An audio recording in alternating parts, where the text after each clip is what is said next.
आतंकवाद पर सनसनीखेज खुलासा। एटीएस के पूर्व अधिकारी महबूब मुजावर ने कहा, भागवत को फंसाने की साजिश रची गई। भगवा आतंकवाद के नाम पे मोहन भागवत उठा के लाओ। नमस्कार। 17 साल बाद मालेगांव ब्लास्ट मामले में एनआईए की अदालत ने बड़ा फैसला सुनाया। फैसला क्या? फैसला ये कि सबूत न मिलने के कारण या कह लीजिए सबूतों के अभाव में सभी 7 आरोपियों को बरी किया जाता है। इसमें साध्वी प्रज्ञा समेत कई ऐसे लोग भी बरी हो गए जो एक वक्त पर सेना के बड़े अधिकारी रहे।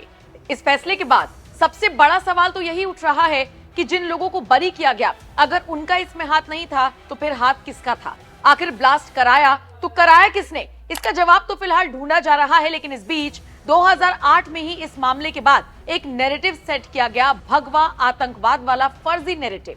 इसी बीच अब एटीएस के एक पूर्व अधिकारी ने आरएसएस प्रमुख मोहन भागवत को लेकर जो खुलासा किया, उसने हर किसी को हैरान कर दिया। 2008 के मालेगांव विस्फोट मामले में हाल ही में हुए खुलासों और विशेष एनआईए कोर्ट के फैसले ने कई सवाल खड़े कर दिए। महाराष्ट्र आतंकवाद रोधी दस्ते यानी एटीएस के पूर्व पुलिस निरीक्षक महबूब मुजावर ने दावा किया कि उन्हें राष्ट्रीय स्वयंसेवक संघ यानी आरएसएस के प्रमुख मोहन भागवत को गिरफ्तार करने के आदेश दिए गए थे ताकि भगवा आतंकवाद की कहानी को स्थापित किया जा सके। ये खुलासा 31 जुलाई 2025 को सोलापुर में एक कार्यक्रम के दौरान सामने आया, जब विशेष एनआईए कोर्ट ने इस मामले में साध्वी प्रज्ञा ठाकुर, लेफ्टिनेंट कर्नल प्रसाद पुरोहित सहित 7 आरोपियों को बरी कर दिया।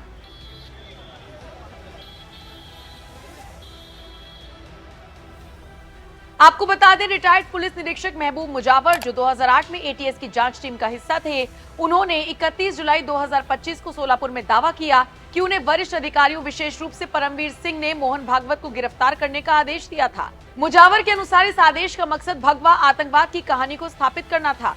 उन्होंने कहा कि राम कलसांगरा, संदीप डांगे और दिलीप पाटीदार जैसे अन्य व्यक्तियों को भी फंसाने के निर्देश दिए गए थे।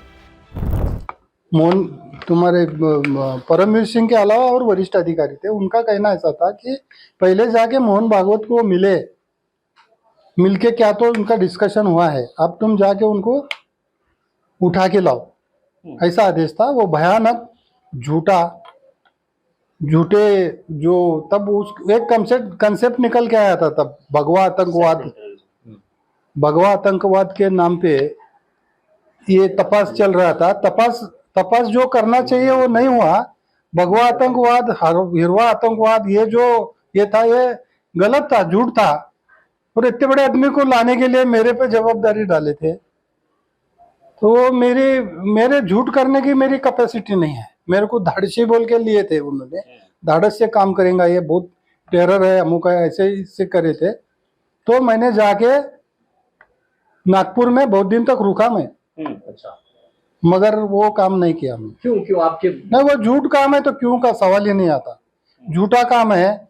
और ये कहीं तो भी अगर मैं लाता तो आज मेरी हालत क्या होती थी? मैं झूठ काम करता तो आज उससे बुरी हालत थी। मैं ये काम नहीं किया, इस वजह से मेरे पे झूठा गुना दाखिल हो गया एक, और उसके अंदर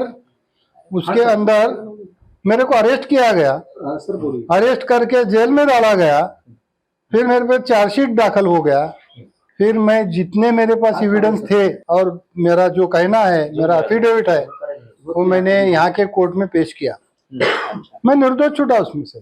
अभी निर्दोष छूट के 10 साल हो गए मेरे को। मुजावर ने इन आदेशों को भयावह और अनुचित बताया और उस वक्त उनका पालन करने से इनकार कर दिया। इसके परिणाम स्वरूप क्या हुआ? उनके खिलाफ एक झूठा मामला दर्ज किया गया जिसने उनके 40 साल के करियर को नष्ट कर दिया। मुजावर ने दावा किया कि उनके पास इस साजिश के दस्तावेज हैं। हालांकि उन्होंने कहा है कि उन्होंने कोर्ट को सौंपे हैं, लेकिन फिलहाल उन दस्तावेजों को भी अब देश की जनता ढूंढने में और सर्च करने में लगी हुई है। उन्होंने कहा कि कोई भगवा आतंकवाद नहीं था, सब कुछ नकली था। ये दावा उन्होंने एनआईए कोर्ट के फैसले के बाद किया, जिसमें सभी आरोपियों को बरी कर दिया गया। आपको ये भी बता दें कि 31 जुलाई 2025 को मुंबई की विशेष एनआईए कोर्ट ने साध्वी प्रज्ञा ठाकुर, लेफ्टिनेंट कर्नल प्रसाद पुरोहित और 5 अन्य आरोपियों शिव नारायण, गोपाल सिंह कलसांगरा, श्याम भंवरलाल साहू, समीर कुलकर्णी, अजय रहीरकर और सुधाकर चतुर्वेदी को बरी कर दिया। कोर्ट ने कहा कि अभियोजन पक्ष विश्वसनीय और ठोस सबूत पेश करने में विफल रहा। विशेष जज एके लाहौटी ने नोट किया कि अपराध स्थल को ठीक से संरक्षित नहीं किया गया और शायद इसीलिए सबूत दूषित हो गए। साथ ही ये भी साबित नहीं हुआ कि बम मोटरसाइकिल में लगाया गया था या पुरोहित ने कश्मीर से आरडीएक्स लाकर अपने घर में रखा था। फैसला आने के बाद मुजावर का कहना है कि जांच को राजनीतिक दबाव में गलत दिशा में ले जाया गया और उनके अनुसार मोहन भागवत का नाम चार्जशीट में नहीं था, ना ही वो किसी तरह से आरोपी थे, लेकिन फिर भी उन्हें गिरफ्तार करने का आदेश दिया गया। एक तरफ एटीएस के पूर्व अधिकारी ने ये दावा किया तो वहीं दूसरी तरफ महाराष्ट्र के मुख्यमंत्री देवेंद्र फडणवीस ने भी सीधे सीधे कांग्रेस से इस भगवा आतंकवाद वाले फर्जी नैरेटिव को सेट करने के लिए माफी मांगने के लिए कहा। सुनिए सीएम फडणवीस ने क्या कुछ कहा। केवल वोट की राजनीति के लिए अपनी वोट बैंक को और विशेष रूप से एक पर्टिकुलर धर्म की वोट बैंक को खुश करने के लिए भगवा और हिंदुओं को आतंकवादी ठहराने का जो काम कांग्रेस ने किया था, आज पूरा देश उसका धिक्कार कर रहा है कि कांग्रेस ने माफी मांगनी चाहिए। विशेष रूप से ये हिंदू आतंकवाद और भगवा आतंकवाद कहकर जो अपमान कांग्रेस ने तमाम भारतीयों का और हिंदू समाज का किया है, भगवा आतंकवाद, हिंदू आतंकवाद, ये नरेटिव सेट करने के लिए षड्यंत्र रचा और ये पूरा मालेगांव का केस तैयार किया। आज उसका पर्दाफाश हो गया है। कोर्ट ने सबूतों के आधार पर ये कितना खोखला था, ये कैसा षड्यंत्र था, ये किस प्रकार से रचा गया था, ये सारी चीजें सामने लाई हुई है। और एक प्रकार से केवल वोट की राजनीति के लिए अपनी वोट बैंक को और विशेष रूप से एक पर्टिकुलर धर्म की वोट बैंक को खुश करने के लिए जिस प्रकार से नैरेटिव लाने का प्रयास कांग्रेस ने किया था और तमाम भगवा और हिंदुओं को आतंकवादी ठहराने का जो काम कांग्रेस ने किया था, आज पूरा देश उसका धिक्कार कर रहा है और हम मांग करते हैं कि कांग्रेस ने माफी मांगनी चाहिए।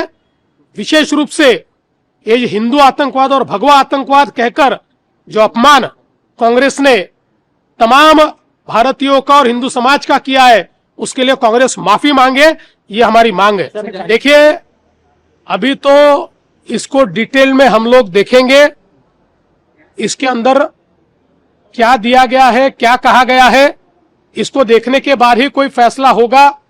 अपरेंटली जिस प्रकार की चीजें सामने आ रही है उसमें यह स्पष्ट रूप से दिख रहा है कि यह षड्यंत्र था। देखिए, मैं पहली बात तो ये कहना चाहता हूं कि यह पूरा षड्यंत्र ये कांग्रेस प्रणीत यूपीए सरकार का था। पुलिस ने उनके दबाव में काम किया, क्योंकि 9/11 के बाद इस्लामिक टेररिज्म इस प्रकार का जो एक नैरेटिव कॉइन हुआ और पूरे विश्व में हुआ, तो कहीं ना कहीं उसको जवाब देने के लिए या एक प्रकार से जो एक्सट्रीमिस्ट विचारों के लोग हैं उनको वोट बैंक में परिवर्तित करने के लिए हिंदू टेररिज्म और भगवा टेररिज्म ये वर्ड कॉइन करने के लिए पुलिस पर दबाव डालकर ये सारी चीजें की गई, ऐसा स्पष्ट हो रहा है। इसलिए पुलिस से ज्यादा इसके लिए उस समय की यूपीए की सरकार ये जिम्मेवार है। भगवा के साथ आतंकवाद जोड़ने वालों को तो निश्चित तौर पर माफी मांगनी ही चाहिए। फिलहाल जिस तरह से मोहन भागवत को फंसाने की कोशिश की गई और एटीएस के पूर्व अधिकारी ने खुलासा किया, उस पर आपका क्या कुछ कहना है? कमेंट करके अपनी राय जरूर दें।